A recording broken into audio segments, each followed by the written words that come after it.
शेतकरी मित्रांनो नमस्कार. आज आपण बनवणार आहे जीवामृत. यासाठी आपण ह्या बॅक्टेरिया घेतलेल्या आहेत रामा ॲग्रोटेकच्या. गूळ, बेसन, गोमूत्र, अंडी आणि शेण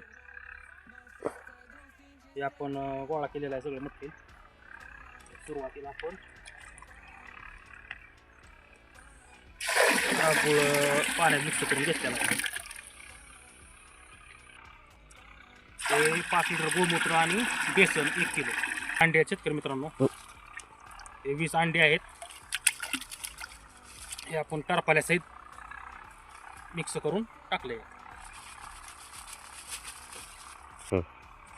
हे 5 लिटर ताक होतोय आपण ह्यात. ताकात पण बॅक्टेरियाचा काउंट असतो चांगला. हे रामाचं बायोक्रांतीचे बॅक्टेरिया अर्धा लिटर आपण यात टाकलेले. हे देशी गायचं 10 किलो शेण घेतलेलं आपण ह्यात कापडात बांधून घेतलं. यासाठी तर स्लरी गाळण्यासाठी सोपे जाते, त्यामुळं आपण ही कापडात बांधून ह्यात टाकलेलं आहे. यात आपण 6 ते 7 कंटेंट टाकलेले आहेत आणि ही जीवामृत स्लरी 5 ते 6 दिवसात वापरण्यात तयार होते. एक नंबर रिझल्ट लागतोय. लाईक करा, सबस्क्राईब करा. धन्यवाद.